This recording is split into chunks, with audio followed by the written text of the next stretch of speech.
पवित्र श्रीमद् भागवत गीता, पवित्र चारों वेद, पवित्र कुरान शरीफ, पवित्र बाइबल, पवित्र गुरु ग्रंथ साहिब, पवित्र कबीर साहिब की वाणी में छुपे हुए गूढ़ रहस्य अर्थात तत्व को जानने के लिए कृपया अवश्य सुनिए जगत गुरु तत्वदर्शी संत रामपाल जी महाराज के मंगल प्रवचन। अब क्या बताते हैं परमात्मा के घट में शोक सिलसिला और सूतक बढ़ा अंधेर और ये दम गिनती के दे रखे हैं, इनमें भक्ति कर सकता है तो कर ले। जैसे कई भक्त कहते हैं कि ऐसे ऐसे हमें बहुत सा काम है, ऑफिस में बहुत काम रहता है, बैंक में लगे सारा दिन टाइम ही नहीं मिलता है, और घर आते हैं तो और कई प्रकार की समस्याएं होती हैं। कोई कहता है कि बुढ़ापे में भक्ति करेंगे, अभी तो बहुत से काम करने हैं। परमात्मा कहते हैं इस मनुष्य शरीर के अंदर जीव को चांस मिला है परमात्मा पाने का, और ये अटपट करके आप इसको बर्बाद करना चाहते हो तो आपको ज्ञान नहीं है बिल्कुल भी।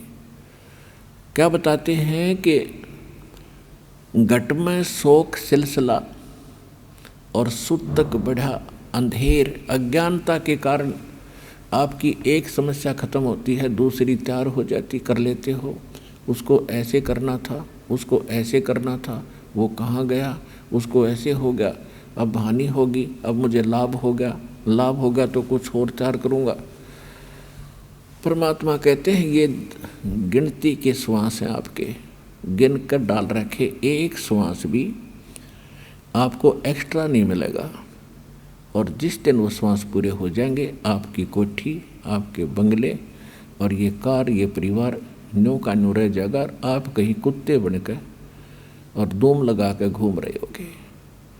तो परमात्मा कहते हैं अगर कुछ किया जाता है तो इसी में करना पड़ेगा जो आप जिससे फ्री होकर फिर भक्ति की सोच रहे हो, यह महागलती है आपकी। क्योंकि परमात्मा ने स्वयं आकर के लीला की थी, एक जुलाहे का काम कराया और एक गृहस्थ जीवन जी कर दिखाया। बाकी उनके कोई पत्नी नहीं थी परमात्मा कबीर जी के, और ना उनके कोई माता पिता थे और न ही उनके पुत्र पुत्री थी। पुत्र पुत्री तो उन्होंने 2 बच्चों को, मुर्दों को जीवित किया था किसी परिस्थितियों में, कि ताकि ये भोले व्यक्ति मुझे पहचान सकें कि मैं गॉड हूँ, भगवान हूँ। और नीरू नीमा जो माता पिता थे, उनको कमल के फूल पर परमात्मा सतलोक से आकर प्रकट होकर प्राप्त हुए थे। ये इतना परिवार था उनका। तो हमें ये बताना चाहते हैं कि आपका यह भूल लाग रही है कि अब तो बहुत काम है, फिर देखूंगा, या गलती मत कर। अब क्या बताते हैं, घट में शोक सिलसिला, ये सूतक बड़ा अंधेर और ये दम गिनती के दिए तू फेर सके तो फेर। कि ये तो भाई शोक सिलसिला ये चलता ही रहेगा, कभी कुछ हो रहा है, कभी कुछ हो रहा है। और परमात्मा की शरण में आने के बाद फिर वो आपके इन सभी पाप कर्मों के दबाव को कम कर देंगे। उसके लिए उदाहरण दिया है कि एक SHO पुराने समय में एक दरोगा अपनी घोड़ी पर बैठ कर किसी दूसरे गांव में जा रहा था किसी कार्यवश। जून का महीना, हरियाणा राजस्थान का यह क्षेत्र।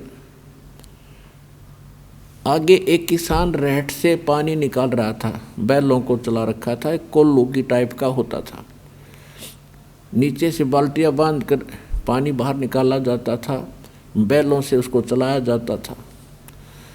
तो उस समय ऐसे ही ये टेक्निक होती थी, बाल्टियां बांध रखी थी पीपे की, और लकड़ के वो लठ एक पाट बना रखी थी जिसको बैलों से घुमाया जा रहा था। तो वो सारा ही शोर बहुत करता था, उसमें ची चूँ चूँ चूँ बहुत होती थी। अब दरोगा जी को प्यास लगी, दोपहर 12 बजे का समय, उधर से घोड़ी भी प्यासी थी। तो उसने देखा कि सामने पानी निकाल रहा है किसान, वहाँ पानी पीऊँगा और घोड़ी को पिलाऊँगा। अब वो निकट आया घोड़ी सब के ऊपर बैठकर, तो उसमें वो शोर हो रहा था रेट चलने से, चूं चूं ची ची चूं चूं। तो दरोगा ने कहा उस किसान से कि किसान, इस चूं चूं को बंद कर, मेरी घोड़ी बिदक रही है। वह घोड़ी भाग रही थी वापस। उसने वो रेट बंद खड़े कर दिए, बैल रोक दिए, वह चूं चूं बंद होगी। वो घोड़ी को लेकर निकट आया तो तब तक पानी फील्ड में, खेत में जा चुका था, पानी पी लिया था खेत में, पीने योग्य स्टॉक नहीं था। तो दरोगा जी ने कहा किसान पानी निकाल। उसने बैल चलते कर दिया, फिर चूं चूं हुआ, घोड़ी फिर भाग गया 10 किला दूर। तो उसने कहा ये चूं चूं बंद कर। किसान ने फिर बैल रोक दिया, फिर निकट आया, पानी नहीं मिला। उसने कहा फिर पानी चला, पानी चलाते वो फिर चूं चूं शुरू हुई, घोड़ी भागी। किसान ने कहा दरोगा जी, इस चूं चूं में पी लो, पीना है तना, दोनों मरोगे, क्योंकि पानी चूं चूं में मिलेगा। तो पुण्यात्माओं, इस काल ने आपके यहाँ चूं चूं ला रखी है, इस चूं चूं में पी गए तो पी गए, ना तो फिर दुर्गति भारी हो जाएगी। घट में शोक सिलसिला ये सूतक बड़ा अंधेरे, ये दम गिनती के दिए भाई फेर सके तो फेर। ये सांस का सेवन कर सके तो कर ले, ना तो यो एक दिन समाप्त हो जाएंगे आपके। बाका पर्दा महल का कोई न जाने भेवे, बिन सतगुरु क्यों पाइए ये अटक रहा सुखदेव। बाके पर्दे हम गए भाई सतगुरु के उपदेश, शिव ब्रह्मा विष्णु रटत हैं पार न पावे शेष। मौला कहो मुर्शिद कहो, खालिक कहो खुदा, अल्लाह कहो अलख कहो आवागमन न जाए। जय गोपाल दंडवत करो चाहे पैरों पड़ प्रणाम, पर दुआ करो दिल पाक से ये असल सलाम। परमात्मा कहते हैं कि ऊपरले मंत्र आप अन्य जो भी साधना करते हो या प्रणाम करते हो, उसके लिए बताया है कि हृदय से प्रणाम करो, तब आपको प्रणाम यज्ञ का फल मिलेगा। कुल का खामिद एक है, कुल का खामिद एक है, दूजा नहीं गंवारे। सबका मालिक एक है, दो नहीं है। और दो कहे सो दोज की, फिर पकड़ा जा दरबार। अब क्या बताते हैं परमात्मा, कबीर पुरुष सिर मुकट है, कोट भानु उजियारे।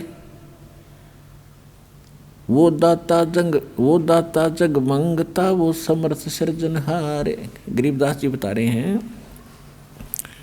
कि कबीर पुरुष सिर मुकट है। परमात्मा सतलोक में बैठे हैं सिंहासन पर, उनके सिर पर मुकुट है और कोटि करोड़ सूर्यों जैसा उनकी प्रकाश है। कबीर पुरुष सिर मुकुट है, कोटि भानु उजियारे। वो दाता जग मंगता, वो समर्थ सिरजनहारे। वो सब का दाता, उसके अतिरिक्त सभी जितने देवी हैं, देवता हैं, ब्रह्म परब्रह्म, और ये ब्रह्मा विष्णु महेश, राजपाट राजा प्रजा, सभी मंगते हैं उस परमात्मा के याचक हैं। और वो समर्थ दाता, सबका सृजनहार और सबको सब कुछ देने वाला दाता है। जोग जीत करुणा में ये मुनिंद्र कहो कबीरे, 12 पंथ चलाई या फिर डिगे बदावे धीरे। राज तपक 14 सही, रपती कोट असंख्य। जा हृदय सतनाम नहीं, वो राव नहीं वो रंग। अब गरीबदास जी क्या कह रहे हैं कि जिसके पास पूरी पृथ्वी का भी राज्य हो और वो भक्ति नहीं कर रहा है, तो वो राजा नहीं है, वो तो एक रंक व्यक्ति है, रंक अध्यात्म मार्ग का। और उससे अधिक बताया है कि राम रटत दारिद्र भलो, दारिद्र माने निर्धन व्यक्ति। और चाहे टूटी हो घर की छान, वो सुंदर महल किस काम के, जहाँ भक्ति नहीं भगवान। पूरी पृथ्वी के प्रधानमंत्री राष्ट्रपति से एक मजदूर करोड़ों गुना अच्छा है उस मालिक की नज़रों में, जो सत भक्ति कर रहा है। वो कंगाल है, वो साहूकार है, वो भक्ति वाला। सब रावण पति रावे है, जक रोम रोम धुन हो। दम खाली नहीं नाम बिना, छत्रपति है सोए।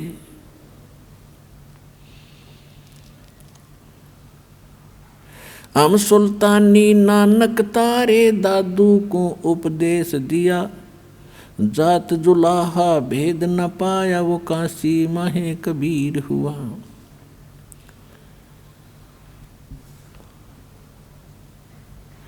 नानक तो निर्भय किया, वही गुरु सत जाने। अगली पुरुष पिछाणिया, वो पूर्ण पद निर्वाणे। दत्ता जिया को मेले, दक्षिण बीच दयाले। सुक्का खोट हरा हुआ, वो ऐसे दीन दयाल। दादू को सतगुरु मेले, वो देई पान की पीक। बूढ़ा बाबा जिसे कहें, ये दादू की नहीं सीख। दादू के सिर पर सदा, वो अदली असल कबीर। टक्कर मारी जद में ले, फिर सांभर के तीर। दादू ध्यान उल्लंघिया, 3 दिवस 3 रात। आगे से आगे में ले, वो शब्द स्नेही साथ। आसन अचल कबीर हैं, ये सबके सतगुरु एक। ब्रह्मांड 2100 समझ ले, ये दूमे के सी रेख। देही को सतगुरु कहें, ये सब धुंधर ज्ञान। 4 दाग आवे नहीं, वाको सतगुरु जान। कहते खोड़ पड़ी तो क्या हुआ, दादू का पिंजर पड़ा और नानक की देह। इनमें सतगुरु कौन सा, हमको बड़ा संदेह। अब क्या कहते हैं गरीबदास साहिब जी बता रहे हैं परमात्मा से प्राप्त ज्ञान से, कि देही को सतगुरु कहें, ये सब धुंधर ज्ञान। यानी ये बॉडी जो ऊपर है, इसके नीचे एक और बॉडी है, सूक्ष्म शरीर। वो सूक्ष्म शरीर के अंदर हम जो भी साधना करते हैं, उससे वो सूक्ष्म शरीर चार्ज होता है।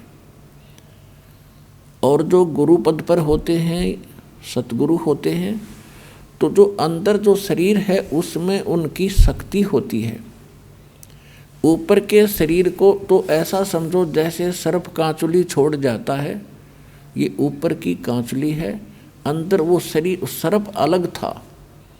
तो ये ऊपर जो बॉडी सूक्ष्म आपको दिखाई दी है, जो माता पिता से हमें प्राप्त हुआ है, ये तो एक कांचुली समझ लो सर्प वाली। और इसके अंदर ओरिजिनल शरीर है, वो है सतगुरु। और उस शरीर में वो शक्ति युक्त है। ऊपर से चाहे उसका उस 5 तत्वों का बॉडी कैसा ही लगता हो आपको, चाहे ये पुराना हो, टूटा फूटा हो, काला हो, पीला हो, सफ़ेद हो, लेकिन अंदर जो वस्तु है वो है सतगुरु, जो इस बॉडी के अंदर है। देही को सतगुरु कहें, ये सब धुंधर ज्ञान। 4 दाग आता नहीं, वाको सतगुरु जान। इसके अंदर जो शरीर है वो 4 दाग माने जैसे 4 प्रकार से अंतिम संस्कार करते हैं। कोई तो जमीन में गाड़ देता है, कोई अंतिम यानी स्वाहा कर देता है, जलाता है, कोई वैसे जल प्रवाह कर देते हैं, कोई वैसे एक मचान बना कर ऊपर डाल देते हैं, पशु पक्षी खा लेते हैं। कहते हैं वो जो शरीर आपका अंदर, जो शरीर सतगुरु है जो अंदर इस बॉडी में, वो है उसका शरीर। और वो 5 उस 4 दाग में नहीं आता। देही को सतगुरु कहें, ये सब धुंधर ज्ञान। 4 दाग आता नहीं, वाको सतगुरु जाने। फिर कहते हैं खोड़ पड़ी तो क्या हुआ, अगर ये शरीर छोड़ गया सतगुरु, कहते खोड़ पड़ी। और आप भी जो भक्ति करके जाओगे, सभी के लिए कह रहे हैं, खोड़ पड़ी तो क्या हुआ, ये झूठी सब पटीट। पक्षी उड़ गया आकाश को और चलते कर गया बीट। ये बॉडी जो आज आपको नज़र आती है, तत्व ज्ञान से आपको ऐसा महसूस होगा जैसे कौवा पक्षी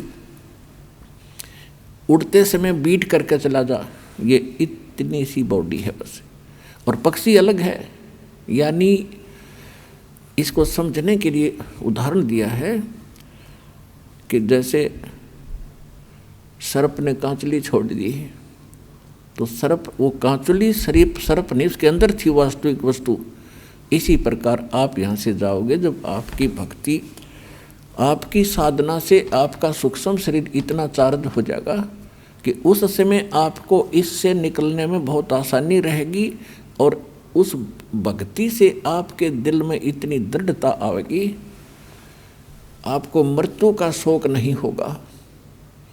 ये जीव के बस की बात नहीं होती। एक तो बगैर मतलब की टेंशन करके बैठ जाए, वो दुखी हो रहा है। अरे एक ऐसा व्यक्ति होता है, कुछ दिक्कत आ जाए तो भी टेंशन नहीं उसको, तो पिछले संस्कारों से उसमें ऐसी उसका धीर है, उसके अंदर धीरज है। ऐसी भक्ति से आपके अंदर ये क्वालिटी आती चली जाएगी। कृष्ण कन्हैया राम को ये जीव कहें करतारे, और शरीर पड़ा भगवान का इनको देख विचारे। कि तुम राम कृष्ण को भी परमात्मा मानते हो, जीव संज्ञा के व्यक्ति, ये भी मरे, ये भी छोड़ गए शरीर। कहते आकार भार ठारे नहीं, ये पांचों तत्व मिल जावे, और चार जुग जो तन रहे तो भी दे गरे सत भाए। कहते हैं यदि इतनी लंबी उम्र भी आप बना लोगे, 4 युग तक की भी जीवन प्राप्त कर लोगे, एक दिन फिर भी मृत्यु होगी। तो उसके लिए क्या बताते हैं, यह जीवन सत सो फल है, जब तक राम रटनते, देखोरी को जान दे भरम पड़े हैं पंथ। कि ये जीवन चाहे कितना ही आपका जितना भी है, इसमें इसकी सफलता उसी में है जब तक आप भक्ति करते हो, और भक्ति नहीं करते हो तो चाहे चारों युग भी जीवित रहना कोई यूज नहीं इस जीवन का। फिर क्या बताते हैं, सतगुरु साहेब एक हैं, दूजा भरम विरोधे। अब गरीबदास जी स्पष्ट कर रहे हैं कि सतगुरु और परमात्मा एक ही होते हैं, और दूसरा उसमें कोई समझता है तो उसकी अपनी बुद्धि के सत्र में कमजोरी है। सतगुरु साहेब एक हैं, ये दूजा भरम विरोधे, बिन सतगुरु सूझे नहीं, चाहे पढ़ो 18 बोधे। बिन सतगुरु के आप चाहे वेद पढ़ो, 18 बोध पढ़ो, कितना ही ज्ञान ग्रहण करो, आपको कुछ भी समझ नहीं आएगा। गुरु बिन काहुन पाया ज्ञाना, जो थोथा बुछड़े मूड किसाना। गुरु बिन वेद पढ़े जो प्राणी, समझन सार रहे अज्ञानी। और फिर क्या करें गरीबदास जी, सतगुरु और साहेब एक ही समझना।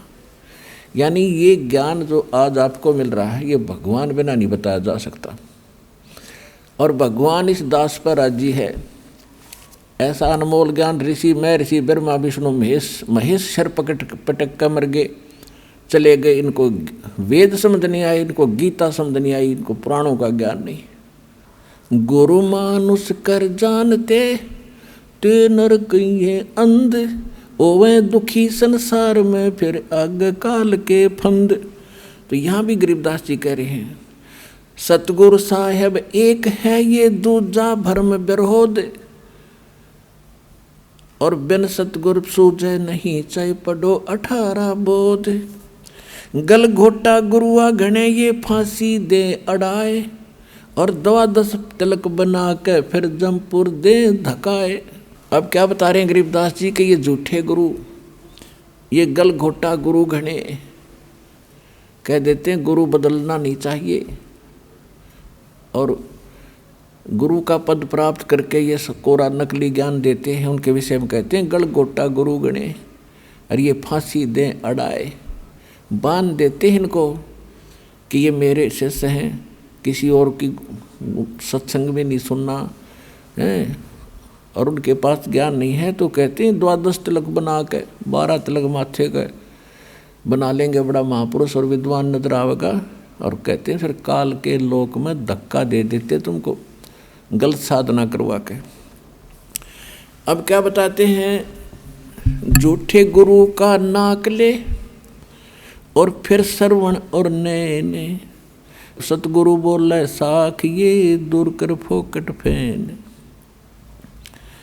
अब यहाँ पर गरीबदास जी थोड़ा सा हम उनको सतर्क कर रहे हैं और धमका रहे हैं कि कितने नालायक आदमी हैं जो झूठे गुरु हैं, इतने अनमोल जीवन को नाश कर रहे हैं। एक श्वास, मनुष्य जीवन के एक श्वास की कीमत बताते हैं। कबीर कहता हूँ कहीं जाते हूँ और कहूँ बजा के ढोले, श्वास जो खाली जात है भाई 3 लोक का मोले। एक मनुष्य का सांस कितना कीमत है, और ये एक मनुष्य जीवन को बर्बाद कर देते हैं जिसमें करोड़ों अरबों सांस जाते हैं उनके। तो कितना नाश कर दिया इन लोगों ने, कितनी हानि कर दी, तो उनको कितना दंडित करना चाहिए वो बता रहे हैं। झूठे कहते झूठे गुरु को झटक दे और शेष स्वामी को फूके, या मैं दोष जरा नहीं शब्द कहा हमको के।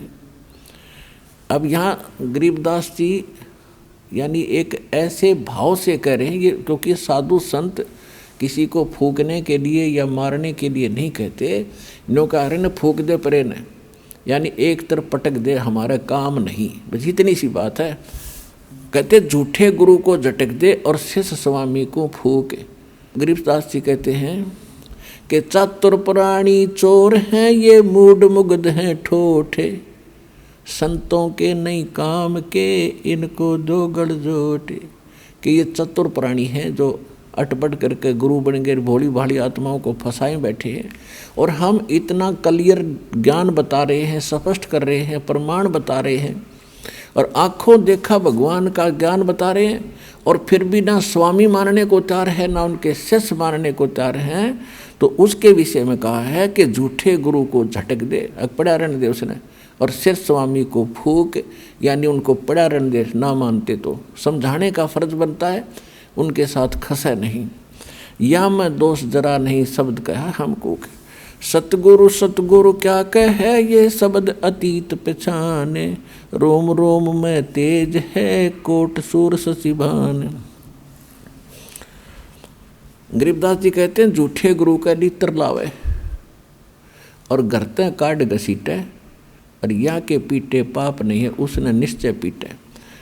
पीटन का अर्थ है कि उसको स्वीकार नहीं करे, उसकी बातों में नहीं आवे, और उसको फिर घर पे आने से भी विरोध करे कि बस बतेरे दिन आपने हमारा नाश कर लिया, खाना खाओ और जाओ। इतना सा उसके साथ लगाव रखे। अब सूक्ष्म वेद के अंदर आगे क्या बताते हैं परमात्मा, गरीबदास जी बता रहे हैं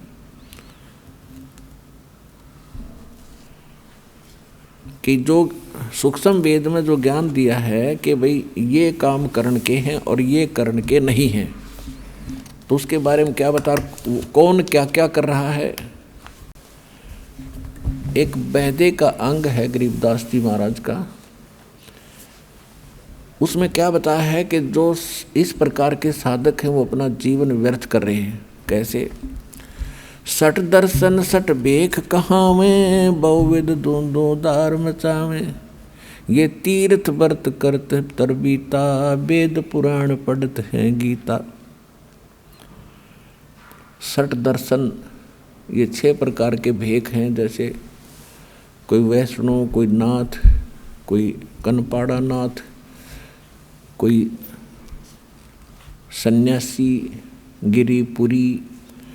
कहते हैं इनको अगर आप देखोगे, जनसाधारण इनकी क्रियाओं को देखता है तो बड़ा आकर्षित होता है और ये सोचता है भी महापुरुष पड़ा है। कैसे? जैसे गर्मियों के दिनों में 5 धूने लगाकर बीच में बैठ जाता राख लपेट के। आम आदमी तो नो समझा भी महात्मा के कमाल है। तो और फिर सर्दियों के दिनों में, जैसे सर्दियों के मौसम में एक टपाई के ऊपर एक मटका रखेंगे, उसमें सैकड़ों सुराख बना लेंगे, उसमें पानी डालने जाएंगे और नीचे बैठ जाएगा।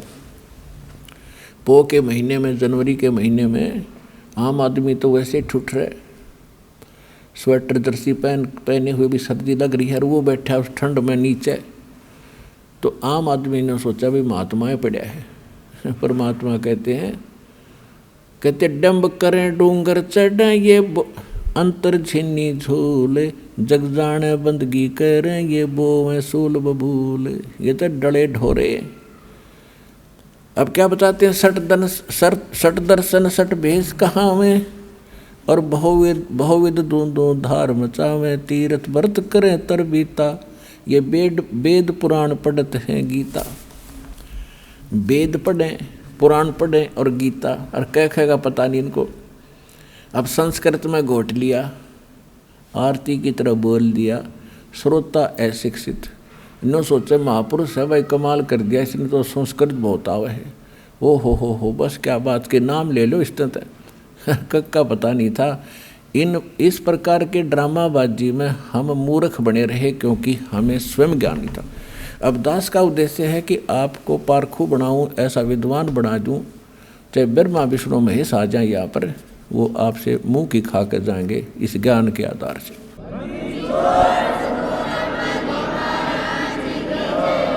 चार संप्रदा 52 द्वारे, जिन्हों नहीं निज नाम बेचारे, और माला घाल हुए हैं मुक्ता, ये सटदल उआ बाई बकदा। ओए होए, 4 संप्रदा 52 द्वारे, और जिन्हों नहीं निज नाम बेचारे। कोई कुछ नाम देता है, कोई कुछ नाम देता है, कोई कुछ साधना का मंत्र बताता है। कहते हैं गीता पढ़ते हो, वेद पढ़ते हो, वेद और गीता में है कहीं ये मंत्र जो तुम दीक्षा देते हो? वेदों में यजुर्वेद अध्याय नंबर 40 के मंत्र नंबर 15 में केवल एक ओम मंत्र है। ओम कर्तु समर किलबे समर कर्तुम समर। ओम नाम का जाप काम करते करते सिमरण करो, विशेष कसक के साथ, यानी सच्ची श्रद्धा से जाप करो, और मनुष्य जीवन का मूल कर्तव्य जान के ये भक्ति करो। तो ये तो ब्रह्म का जाप है।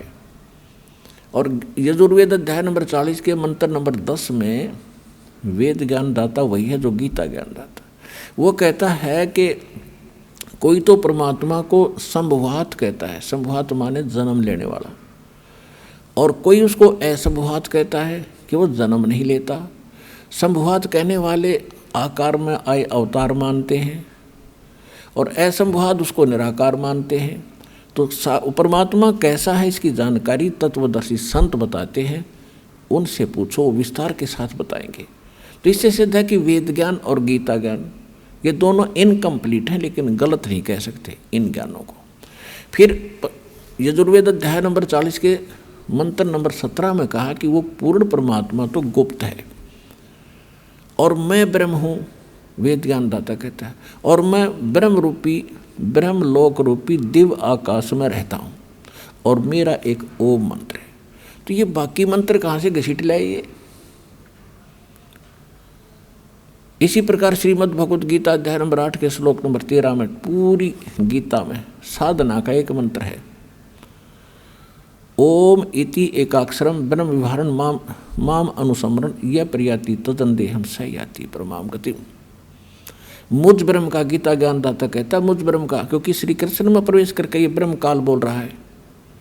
11वें अध्याय के 32वें श्लोक में गीता में कहता है कि मैं काल हूँ, सबको खाने के लिए आया हूँ। श्री कृष्ण काल नहीं थे, उन पहले कभी काल नहीं कहा, फिर बाद में कभी अपने आप को काल नहीं कहा। श्री कृष्ण के शरीर में वो खुद बोल रहा था। तो ये कहता है मुझ ब्रह्म का केवल एक ओम मंत्र है, इसकी अंतिम सांस तक भक्ति करता हुआ जो जाता है वो मुझे इस ओम से प्राप्त होने वाली परम गति प्राप्त करता है।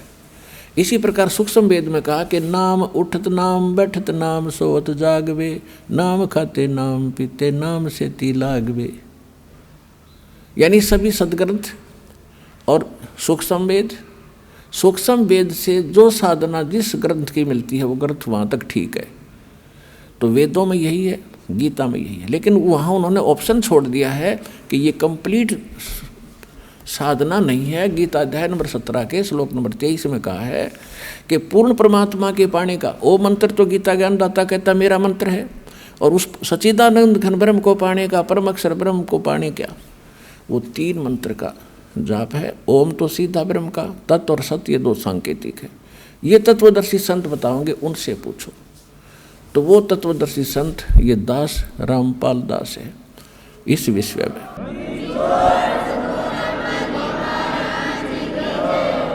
अब क्या बताते हैं, सठ दर्शन सठ भेख कहावे, बहुविध दो दो धार मचावे, तीर्थ व्रत करें तर बीता, वेद पुराण पढ़त हैं गीता। तीर्थों पे जाने का कहीं गीता में लिखा है? व्रत करने का गीता जी में लिखा है? नहीं लिखा है।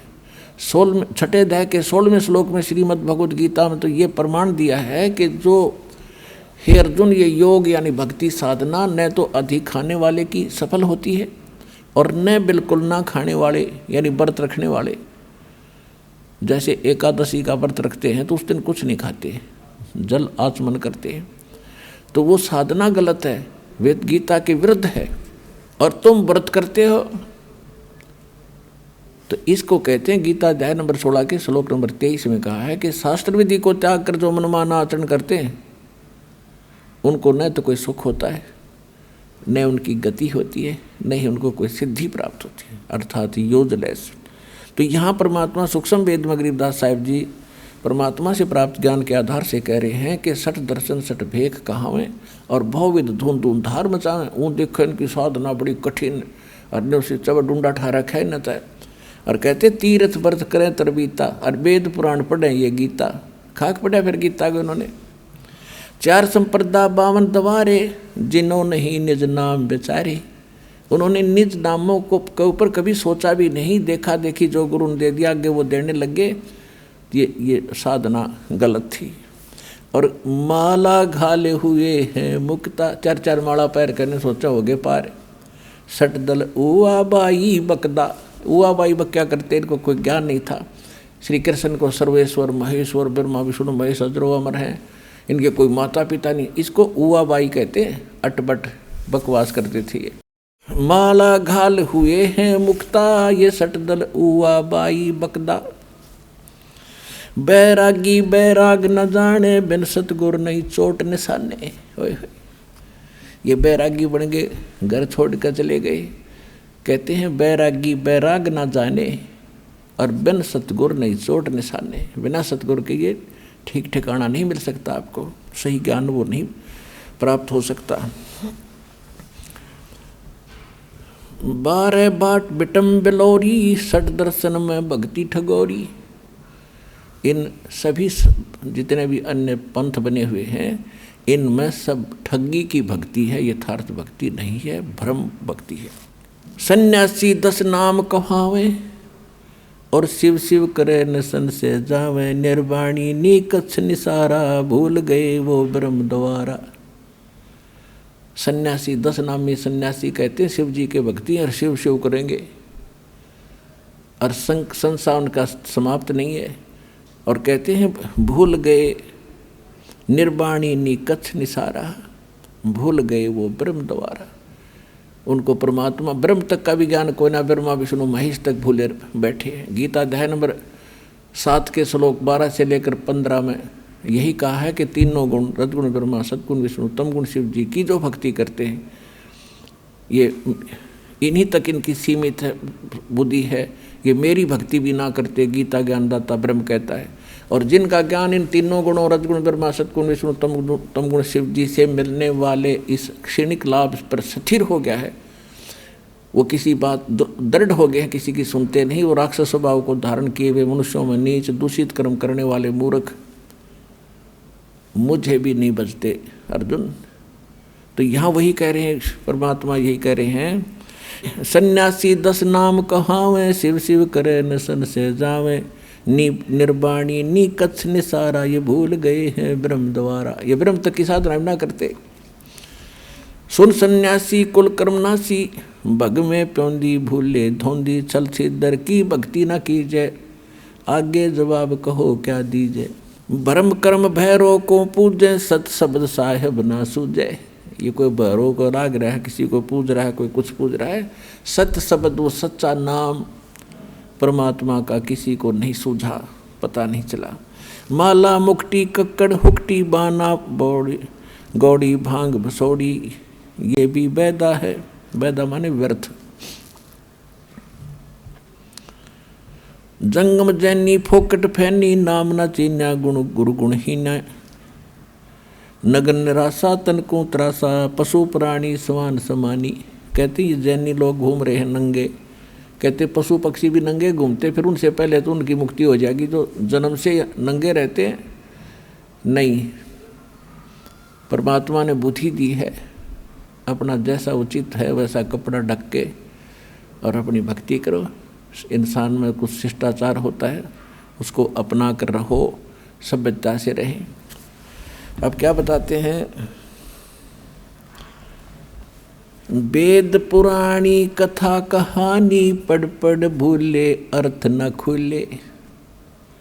वेद पुराणों को पढ़ा, कथा कहानी सुना दी, उनमें वास्तविकता क्या अर्थ है, क्या उसका सारांश बनता है, ये उनसे खुले नहीं, निर्णय नहीं कर सके, जिस कारण से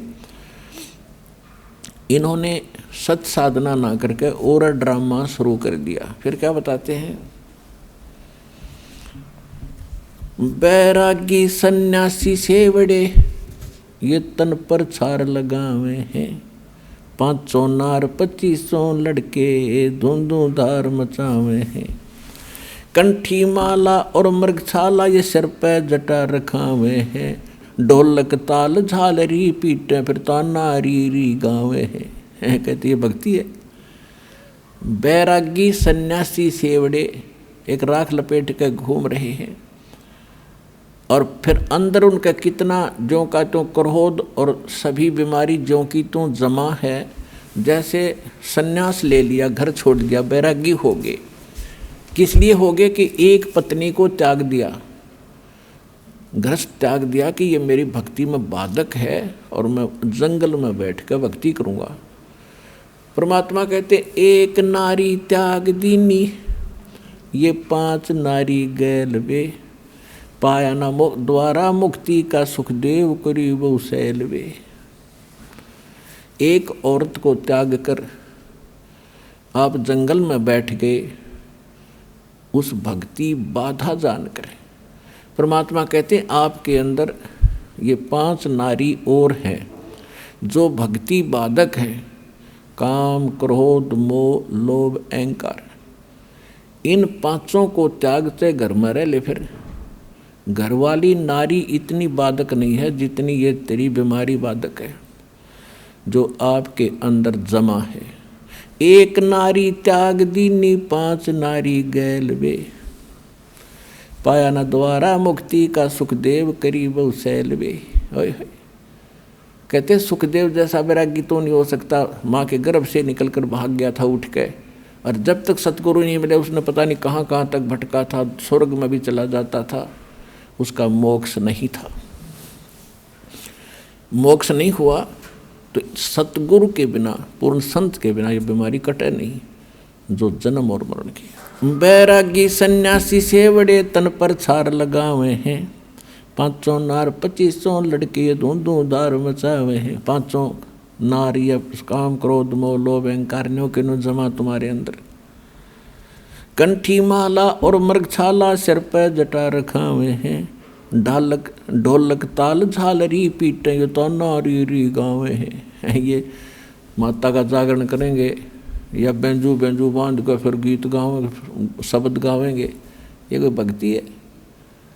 अपने आत्मा हमने भक्ति का पता ही नहीं था। अब जैसे ये दास शुरू प्रारंभ में जब भक्ति मार्ग पर लगा तो इस यथार्थ भक्ति का प्रकाश नहीं था गरीबदास जी के पंथ में। वाणी शब्द वो बहुत गाया करते थे, और जहाँ भी गाने ये सत्संग का आयोजन होता था तो वहाँ 5-4 अच्छे चुने हुए गायक लाए जाते थे जिनकी आवाज़ सुरीली हो। तो फिर पहले एक शुरू होता था, फिर कहते थे ना भाई ये तू सुना, आपकी आवाज़ कुछ बहुत बढ़िया है।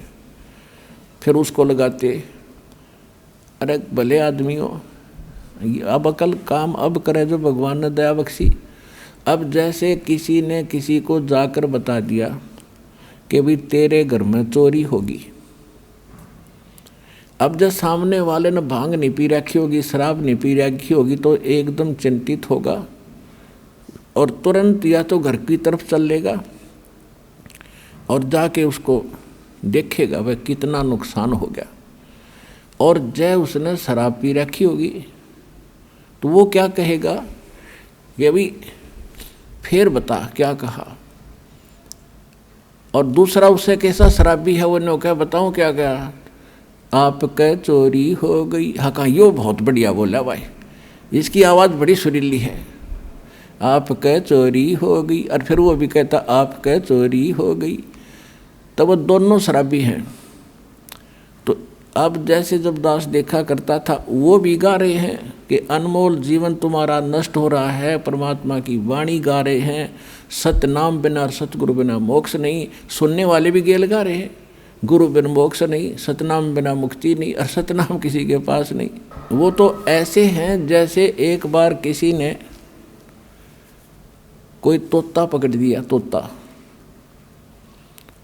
और उस तोते को उसने सिखा, उस तोते को बेचने जा रहा था पिंजरे में लेकर।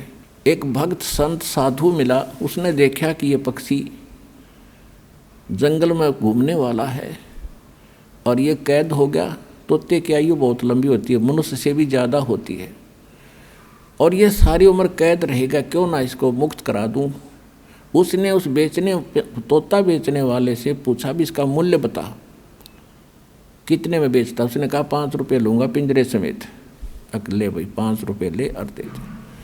अब उस तोते को लेकर वो महात्मा घर ले आया अपने कुटिया में, और उससे कहा कि भी तोता तू कैसे फंसा बच्चा। तोते ने बताया जी शिकारी आया था, उसने जंगल में दाने डाल दिए, जाल बिछा रखा था, मैंने दिखा नहीं, मैं लालच में आ गए, वो दाने खाने के लिए आ गया और मैं फंस गया। तो गुरुजी उस संत ने कहा कि भाई यदि मैं तुझे छोड़ दूं तो फिर तो ये गलती नहीं करेगा। अगना जी कदी नहीं, कत्ते नहीं करूं। तो सुन ले, तय भी सुन ले, और आप वहाँ जाकर सारे तेरे साथियों ने भी बता दिए क्या के लिए एक मूल मंत्र बताता हूँ। अब बताओ भाई, पर दी आवेगा शिकारी, जाल डालेगा, दाने डालेगा, हम दाने नहीं खाएंगे तो फंसेंगे नहीं। बोला जी ठीक है। उसको 10-20 दिन खूब वो रटवा दिया, तोता ठीक बोलने लग गया। जा भाई, जाते ही सब ने सिखा दिया। कहाँ जी, जाते सब ने सिखाऊंगा। अब तोता छोड़ दिया, और साथी रिश्तेदार इकट्ठे हुए भी कैसे बचा कि एक साधु संत ने दया कर दी भाई मेरे पे, और एक मुझे अजो फार्मूला दे दिया, आगे आपा फिर मार खावांगे नहीं। एक ऐसी मूल मंत्र बताया, तुम भी सुन लो। शिकारी आवेगा और दाने डालेगा, जाल बिछावेगा, हम दाने नहीं खाएंगे तो हम फंसेंगे नहीं। कहाँ भाई, रोज़ आरती करें वृक्ष पर बैठ के, सारे शाम और दिन में ये घोट लिया, उन्हें गायत्री मंत्र बना लिया। एक दिन शिकारी वहाँ पहुँचा, उसने देखा तोते तो भाई किसी ने शिक्षा दे दी इनको, ये तो बोल रहे हैं कि शिकारी आवेगा, दाने डालेगा, जाल बिछावेगा, हम खाओगे नहीं तो हम फंसेंगे नहीं। उसने सोचा यहाँ कोई फ़ायदा नहीं मेरा आने का, चल दूसरे साइड में जाता हूँ। फिर भी सोचा चल इतनी दूर आया हूँ, कोई एकादा ना समझ फंस भी सकता है, इतना रोटी राटी खाऊँ, इतना जाल बिछा के देख लेता हूँ। उसने दाने डालकर जाल बिछा कर बैठ गया एक वृक्ष के नीचे। इतने में जब वो देखा उन तोतों ने अच्छे पड़े हैं मोटे मोटे दाने खाने के, तो सबसे पहले वो आया जो उन्हें शिक्षा दे था। अब भूख लग रही है, चलो भाई आ गया माड़, और फटाफट वहाँ पहुँच गए, और सारे देखा देखी उसके चेले भी उसके अंदर जाल में। उस शिकारी ने सोचा है तो मुँह रखे बांडे बांडे थे, न ज्ञान कुछ नहीं, उन्हें पकड़ के जाल खींच ली सारे जाल के अंदर। अब जाल में बंद हो रहे हैं तब भी वो यही गीत गा रहे हैं, पर दिया होगा, जाल डालेगा, हम दाने नहीं खाओगे तो हम फंसेंगे नहीं।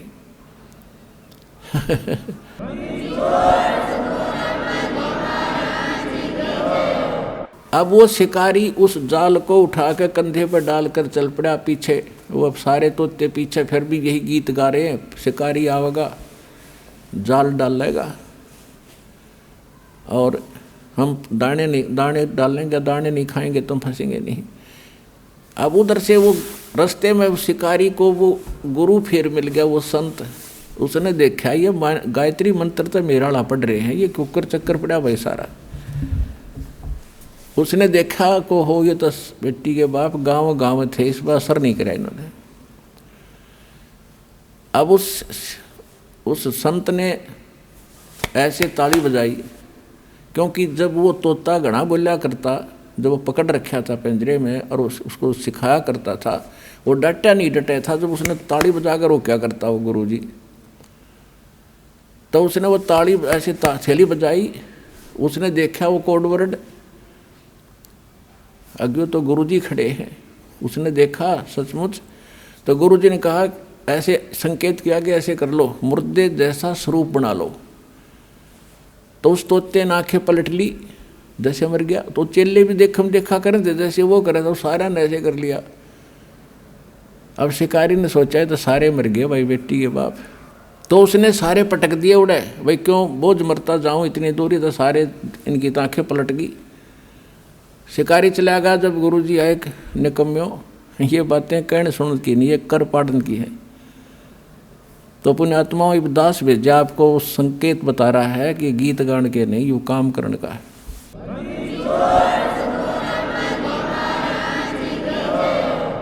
बैरागी सन्यासी सेवड़े तन पर छार लगावे हैं, 500 नार 2500 लड़के ये धुंधु धार मचावे हैं। कंठी माला और मृगछाला सिर पे जटा रखा हुए हैं, और ढोलक ताल झालरी पीटो तो नारी री गावे हैं। तन के योगी मन के भोगी गुल्लर पेट पड़ा हुए हैं, गुज बीरज का मरम न जाना ये भद्र भेख बना हुए हैं।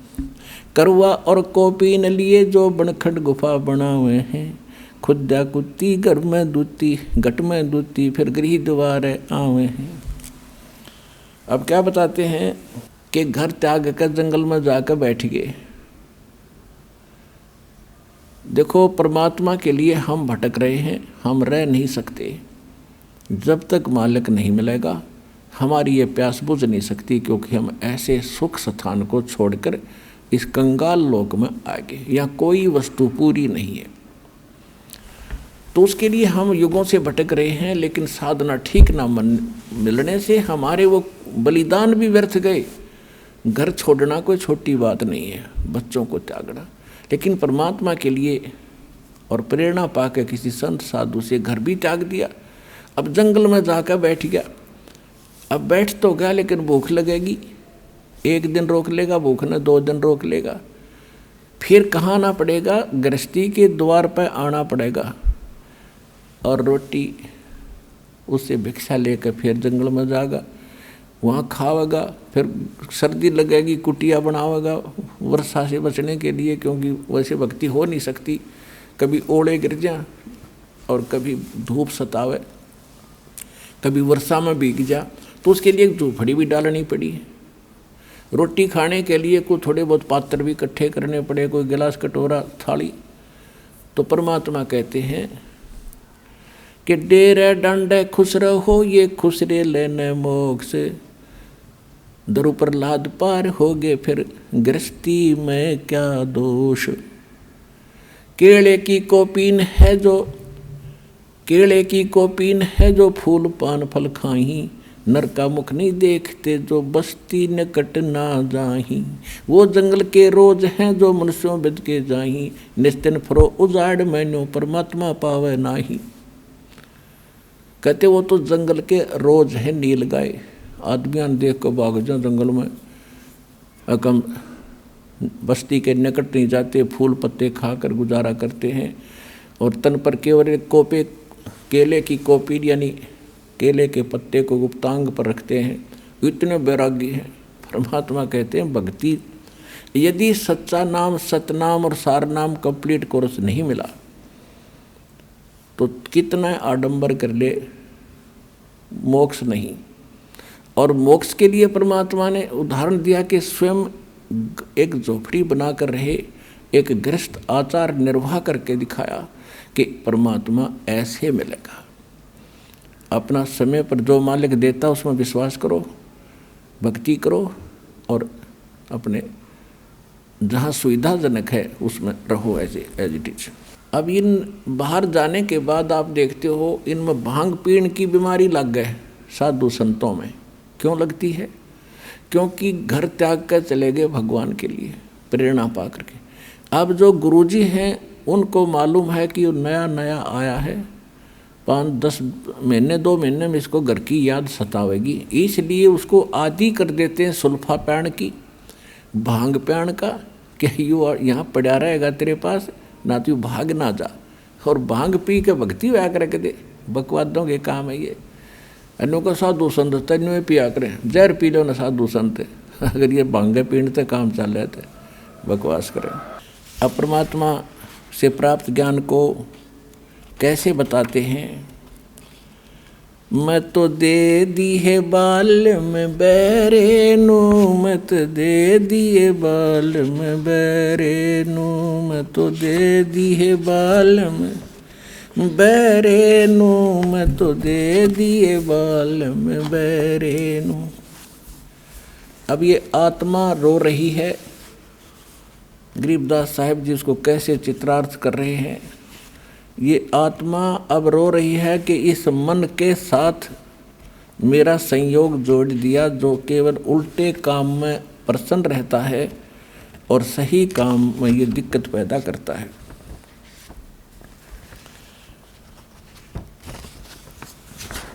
अब जैसे आप फिल्म देखते थे, पहले अब तक नहीं देखते हैं, फिल्म देखते थे तो 3-3 घंटे तक बैठे रहने, आँख पाड़े, और पहले VCR लाकर 3-3 फिल्म 9-9 घंटे सारी रात देखे जाते। नो ऑब्जेक्शन, क्यों? मन तो बकवाद चाह है कि ये कर्म फोड़ लिया किसी तरह अपना टाइम पास करके मनुष्य जीवन का और निकल जाए कि इसमें, तो फिर देखो इसने गधा कुत्ता बना के छोड़ देगा। आइए अब हम उन श्रद्धालुओं के अनुभव जानते हैं जो जगत गुरु तत्वदर्शी संत रामपाल जी महाराज जी से दीक्षा प्राप्त कर चुके हैं तथा उनके द्वारा बताए गए भक्ति मार्ग पर चल रहे हैं। माता जी नमस्कार। नमस्कार जी। सत साहिब। क्या शुभ नाम है आपका? गुरुपदेश भक्तमती। कहाँ से हैं आप? हम पंजाब से हैं और गांव हमारा अटारी है। संत रामपाल जी महाराज से कब जुड़े आप? इनसे हम 4-6 अप्रैल 2013 को। हाँ जी। संत रामपाल जी महाराज से नाम दीक्षा लेने से पहले आप क्या भक्ति साधना करते थे? उनसे पहले हमारे कबीर पंथी सीगे गुरु जी, वो उनका नाम था संत लक्ष्मण दास जी, लक्ष्मण सिंह जी, और उनसे हमने नाम लेकर रखा हुआ था। वो भक्ति करते थे हम, और गुरु ग्रंथ साहब जी को हम मानते हैं। हाँ जी। पहले जो भक्ति आप करते थे उन भक्ति को करने से आपको क्या लाभ मिला? उससे जैसे जो भी कोई दुख सुख हो गया तो वो ऐसे ही है कि परमात्मा की तरफ से हो रहा है, ये दुख हो रहा है, सुख हो रहा है, परमात्मा की तरफ से हो रहा है, तो ऐसा है, वो ऐसे था। हाँ जी। तो फिर आप संत रामपाल जी महाराज की शरण में कैसे आई? इनकी शरण में हम ऐसे आए कि जैसे हमारे जो पहले गुरु थे उनकी तो डेथ हो चुकी है, उनकी आगे गद्दी हमारे माता जी हैं, वो आगे गद्दी उनको दी हुई थी, उनका नाम त्रिलोचन कौर है। और उनसे जैसे मेरे बेटे की डिवोर्स भी हो गया, उसकी मेरे को प्रॉब्लम्स आ गई हैं, तो मैंने उनको बोला था कि आप अरदास लगाओ, मेरे बेटे के लिए अरदास करो। फिर वो कहते कि मैं इतना तो कर नहीं सकती है, जो गुरुजी दी गद्दी है आप वहीं जाके करो, अरदास करो। फिर मैं वहाँ जाके बोला तो उन्होंने, वो भी कबीर पंथी थे, ऐसे ही उन्होंने गुरुजी की आगे फ़ोटो लगाई हुई है, नीचे हमारे जो पहले गुरु थे उनकी फ़ोटो थी। तो मेरे मन में ऐसे आया कि इनको मैंने बोला है और इन्होंने मेरा आगे लगाया नहीं, जैसे मेरे मन को ऐसे धक्का जैसे लगा कि हमारे गुरु भी हैं, हमारी माता भी है, और मेरे लिए इन्होंने किया नहीं, मेरा मन दुखी हो गया। फिर मैंने वहाँ जाके अरदास करी, अरदास करते करते फिर मेरे दिमाग में आया कि आप तो हमारे गुरु हो। फिर उसके बाद फिर मैंने कहा, हम बाबा जी बोलते थे उस टाइम, तो मैंने कहा आप हमारे बाबा जी हो, इतना हमारा सब दुख सुख देखते हो। फिर उसके ऊपर कबीर साहब की फ़ोटो लगी हुई थी, मैंने उनसे उधर से ध्यान हट के उधर में हो गया मेरा। मैंने कहा आप ही बड़े हो, आप कबीर पंथी हो, आप बड़े हो, आप भगवान हो, आप हमें अपने पास क्यों नहीं बुलाते। मैं अपना दुख तो भूल गई, मेरे मन में ऐसे आने लगा कि आप यहाँ भी हो, हमें बुलाओ अपने पास। बस ऐसे करके फिर वहाँ से मैं घर आ गई। फिर उसके बाद जैसे हमारे गांव में गुरुदेव भाई जी हैं, उन्होंने ये नाम लिया था संत रामपाल जी महाराज से, तो उन्होंने मेरे को वहाँ से मेरे को ज्ञान गंगा और एक भक्ति मार्ग, कुछ ऐसे भक्ति का संदेश या कुछ ऐसे एक किताब है, वो मैंने ली। वो मैं सुबह रोज़ पढ़ती, थोड़ा थोड़ा पढ़ती, और वो पूरा उससे मेरी माताजी मेरे को गालियाँ देती कि क्या नमाज शुरू कर लिया, क्या पढ़ रही है। तो ऐसे करते करते मेरे को इतना जैसे अंदर खिंच पड़ गई। मैंने अपने बेटे को उनसे पूछा, कहते ऐसे सीधा बरवाला चले जाते हैं, लुधियाना से ट्रेन जाती है, जहाँ मोगा से सीधे बैठ जाओ उस ट्रेन में। फिर मैंने अपने बेटे से बोला कि चलो हम चलते हैं। तो हम वहाँ जाके गए, बरवाला उतर गए, तो वहाँ हमें गाड़ी में बैठ गए जो अपने सतलोक से आती हैं, तो वहाँ चले गए। तो मैंने तो वहाँ जाके सारा नाम ले लिया। थोड़ा सा लगा जब उन्होंने कहा कड़ा उतारो, ये करो, तो थोड़ा सा ऐसे लगा कि ये क्या बोल रहे हैं। तो फिर मेरे को ऐसे था कि मैंने तो नाम लेना है, मैं इसके पीछे ही गई थी। क्योंकि जो हमारे पहले गुरुजी थे, जैसे लक्ष्मण कबीर पंथी थे, वो भी लक्ष्मण सिंह, तो मेरे दिमाग में आया कि उन्होंने हमें तो अमृत नाम सोहम निर्गुण नाम निरंकार हृदय राम ऐसे बोला हुआ था, वो है। तो माता जी जो उनकी गद्दी पे आगे बैठी थी, वो बोल रहे हैं कि हमें ओम ओम बोला है। तो मेरे मन में ऐसे दुचित्ती हो गया मेरा मन कि हमें सोहम बताया है, तो हमें ये भी पता नहीं था कि ओम क्या है, सोहम क्या है। मेरे को ऐसे लगता कि ओम बहुत अच्छा है, इनको तो ओम दिया हुआ है, हमें तो छोटा नाम दे दिया। तो इसलिए जब मैंने ज्ञान गंगा पढ़ी, उससे मेरे को पता चला कि एक नाम है, सत नाम है, जैसे आगे सारा उसका ज्ञान हुआ। संत रामपाल जी महाराज की शरण में आने के बाद आपको क्या लाभ मिले? तो ऐसा है, जैसे मेरा पहले प्रथम बेटा, मेरे बेटे का जो गुरुजी की शरण में आके उसने नाम ले लिया और मीट अंडा खाना सब छोड़ दिया, उसके साथ वो सच्ची मतलब लाइन पे आ गया। और मेरी माता है वो 92 की है, उन्होंने भी नाम ले लिया, वो भी हम सब सत भक्ति पे लग गए हैं। और यही हमें है कि ये गुरुजी की सत भक्ति है, कबीर साहब का मार्ग है, और इसके साथ हमारा सबका कल्याण होगा, ये है हमें लाभ। बाकी जैसे घर के छोटे काम है, कोई कहीं कोई ज़मीन नहीं बिक रही है, मेरे इन लॉज में मेरी थोड़ी बहुत ही प्रॉपर्टी का झगड़ा था, वो हमारा क्लियर हो गया। हमारे घर में आ गए वो लोग जी, थोड़ी सी ज़मीन थी भी, चलो हमें बिक नहीं रही थी, वो भी बिक गई।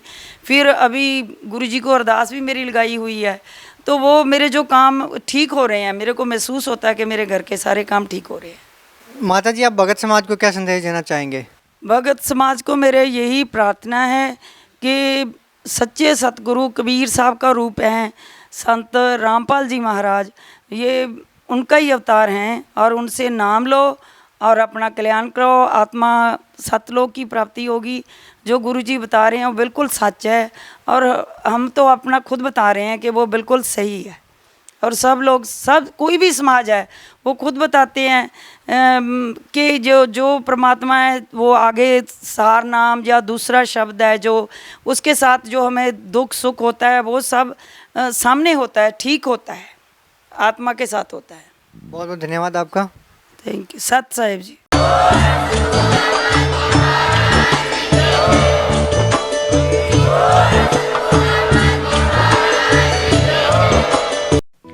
आप सुन रहे थे जगत गुरु तत्वदर्शी संत रामपाल जी महाराज के मंगल प्रवचन। अधिक जानकारी के लिए संपर्क करें।